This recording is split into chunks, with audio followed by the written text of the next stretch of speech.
नमस्कार, जय हिंद। कैसे हैं आप सब? उम्मीद है बहुत अच्छे होंगे, मस्त होंगे, स्वस्थ होंगे और पढ़ाई भी मजेदार तरीके से कर रहे होंगे। आप नॉन हिंदी का एग्जाम देने वाले हो क्या 2025 में? तो आपके लिए खुशखबरी है, क्योंकि मैं आज आपके लिए लेकर के आ गया हूँ बाल गोविंद भगत जो चैप्टर है उससे 20 या 25 ऑब्जेक्टिव्स। तो आप हमारे साथ बने रहिए और जुड़े रहिए, क्योंकि ये ऑब्जेक्टिव्स बहुत इंपॉर्टेंट है आपके एग्जाम के लिए। ठीक है ना? तो देखिए, पहला नंबर प्रश्न है, बाल गोविंद भगत आत्मा और परमात्मा के बीच कौन सा संबंध मानते थे?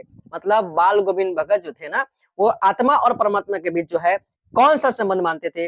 क्या पिता पुत्री का, या प्रेमी प्रेमिका का, या बहन भाई का, या माँ बेटा का? तो इसका सही उत्तर होगा प्रेमी प्रेमिका का। यानी कहने का मतलब है, यहाँ से प्रश्न आपको पूछा जा सकता है कि प्रेमी प्रेमिका का जो है संबंध जो है आत्मा और परमात्मा का है, ये बात कौन मानते थे? तो बाल गोविंद भगत। ऐसा आपको उलट पलट के प्रश्न भी पूछा जा सकता है। देखिए अगला प्रश्न। तो देखिए 2 नंबर प्रश्न क्या है, बेटे की मृत्यु के पश्चात बाल गोविंद भगत की आखिरी दलील क्या थी? मतलब बेटे की मृत्यु के बाद, पश्चात मतलब बाद होता है, पतोहू का पुनः विवाह करवाना, या पतोहू को शिक्षा दिलवाना, या पतोहू को घर से निकालना, या पतोहू से घृणा करना? तो इसका सही उत्तर होगा पतोहू का पुनः विवाह करवाना। यानी वो चाह रहे थे कि वो तो मर ही गया, मैं बूढ़ा हूँ, मैं क्या करूंगा अकेले, तो सोच रहे थे कि घर में अगर मैं कहीं ना रहूं, चले जाऊं तो फिर क्या होगा इसका, इसलिए वो पतोहू का जो है दोबारा विवाह करवाना चाहते थे। आप इसका ध्यान जरूर रखेंगे। ठीक है, देखिए अगला प्रश्न। देखिए 3 नंबर प्रश्न क्या है कि बाल गोविंद भगत की मृत्यु का कारण क्या था? मतलब बाल गोविंद भगत जब मरे, उनके मृत्यु का कारण क्या था? क्या दुर्घटना, या बीमारी, या भूख, या बेटे की मृत्यु की चिंता? जी नहीं, उनको बीमारी हो चुकी थी। आप इसका ध्यान रखेंगे। ठीक है, देखिए अगला प्रश्न। 4 नंबर प्रश्न, बाल गोविंद भगत के गांव के लोगों का मुख्य धंधा क्या था? मतलब उनके गांव के लोगों का जो मुख्य धंधा था उसको बताना है। क्या व्यापार था, या पठन पाठन था, या खेती बाड़ी था, या दस्तकारी था? देखिए इसका सही उत्तर जो होगा ऑप्शन नंबर सी होगा, खेती बाड़ी। वो खेती बाड़ी करते थे, है कि नहीं? और उनके गांव के लोग भी खेती बाड़ी करते थे, है कि नहीं? नंबर 5, बाल गोविंद भगत शीर्षक पाठ के लेखक का नाम क्या है? यानी कहने का मतलब है कि लेखक कौन है? बाल गोविंद भगत जो शीर्षक पाठ जो है ना, इसके लेखक कौन है? क्या यशपाल है, या सर्वेश्वर दयाल सक्सेना जी हैं, या राम वृक्ष बेनीपुरी है, या स्वयं प्रकाश है? तो इसका सही उत्तर होगा राम वृक्ष बेनीपुरी, ऑप्शन नंबर सी। ठीक है, देखिए आगे। बाल गोविंद भगत की आयु कितनी थी? मतलब वो कितने वर्ष के थे? क्या 50 वर्ष, या 60 वर्ष से अधिक, या 70 वर्ष, या 80 वर्ष? इसमें होगा 60 वर्ष से अधिक। ध्यान देना है, यहाँ पे 70 भी हो सकता है, 80 हो सकता है, लेकिन यहाँ पे 60 वर्ष से अधिक यानी 70 वर्ष से कम ही है, इसको ध्यान रखना है। इसलिए इसका ऑप्शन नंबर बी होगा 60 वर्ष से अधिक, इसको ध्यान रखेंगे। ठीक है, नंबर 7, बाल गोविंद भगत की टोपी कैसी थी? बताइए वो टोपी क्या सूरदास जैसी थी, या जैन मुनियों जैसी थी, या कबीर पंथियों जैसी थी, या गांधी की टोपी जैसी थी? इसका सही उत्तर जो होगा कबीर पंथियों जैसी, क्योंकि उनके ही वो फैन थे। ठीक है ना? देखिए आगे।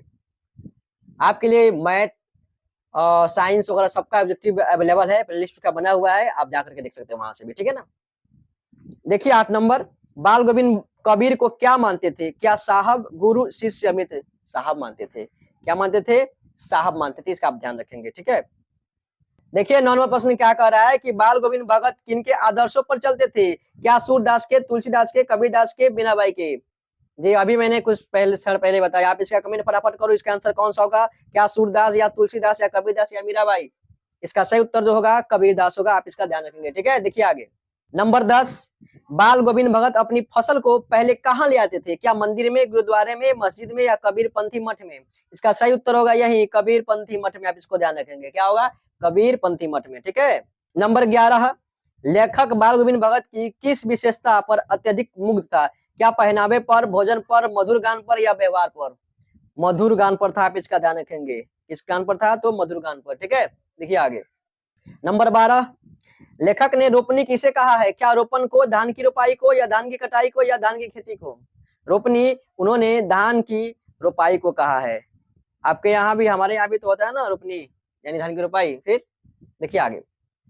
नंबर 13, बाल गोविंद भगत खेत में क्या करते हैं? बताइए खेत में क्या करते हैं? केवल गीत गाते हैं, खेत की मेड़ पर बैठते हैं, धान के पौधे लगाते हैं, या उपदेश देते हैं? भाई धान के पौधे भी लगाते हैं वो, है कि नहीं?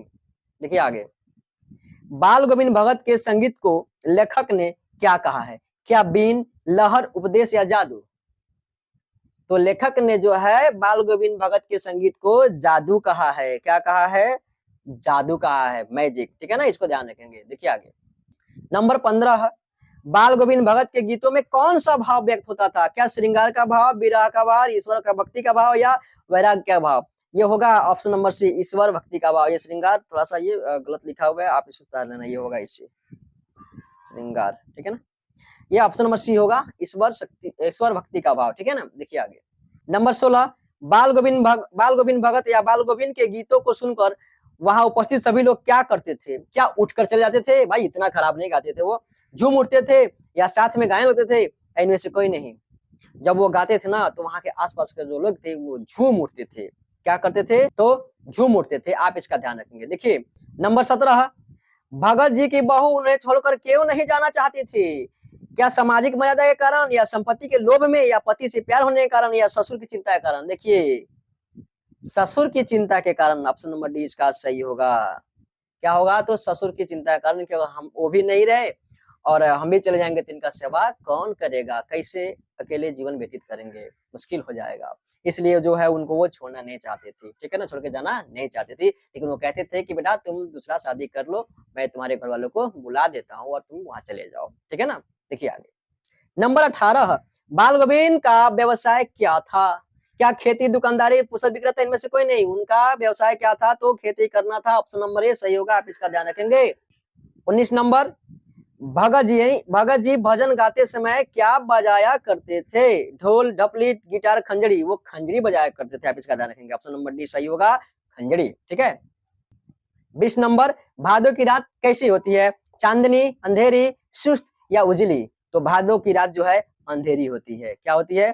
अंधेरी होती है। चांदनी रात वाला नहीं ऑप्शन कर देना, ठीक है ना। ऑप्शन नंबर बी सही होगा, अंधेरी। देखो आगे नंबर 21, भगत जी अपने बेटे का खास ख्याल रखा करते थे क्योंकि वह क्या था? चालाक था। अगर चालाक रहता तो ख्याल रखने की क्या जरूरत थी? ईमानदार था, प्रतिभावान था या सुस्त या बोधा था? तो वो सुस्त या बोधा था, इसलिए खास ख्याल रखना पड़ता था उन्हें, ठीक है। देखो अगला प्रश्न नंबर 22, भगत जी का बेटा कैसा था? क्या समझदार था, सुस्त या बोधा? अभी अभी कमेंट करो, अभी जस्ट आया प्रश्न, ये फटाफट कमेंट लगा दो, ठीक, इसका आंसर क्या होगा, ठीक है ना। मैं इसका नहीं बताऊंगा, अभी मैंने बताया आप पीछे, ठीक है ना। आप उसको करना, फटाफट आंसर कमेंट में करो। देखो आगे नंबर 23, बाल गोविंद भगत जो है किसके पद गाया करते थे? क्या रहीम के, सूरदास के, कबीर के या तुलसीदास? ऑप्शन नंबर सी सही होगा, कबीर के, यानी वो कबीर के पद गाया करते थे, ठीक है। देखो आगे नंबर 24, भगत जी के बेटे के मरने के बाद अपनी बहू की दूसरी शादी क्यों करवाना चाहते थे? क्या उसके सुखद भविष्य के लिए या छुटकारा पाने के लिए, सबकी नजर में अच्छा बनने के लिए? इनमें से कोई नहीं। तो उसके सुखद भविष्य की चिंता थी उन्हें, क्योंकि नहीं तो इसका जीवन बर्बाद हो जाएगा, इसलिए वो चाहते थे कि इसको दोबारा शादी हो जाए, ठीक है। नंबर 25 और ये लास्ट है, बाल गोविंद भगत किसे साहब मानते थे? ऑप्शन नंबर ए सही होगा, कबीर को जो है वो साहब मानते थे। आज का ये क्लास आपको कैसा लगा कमेंट में जरूर बताइएगा और वीडियो को प्यारा सा लाइक कर दीजिएगा, ठीक है। मिलते हैं अगले क्लास में किसी नए टॉपिक के साथ, तब तक के लिए जय हिंद।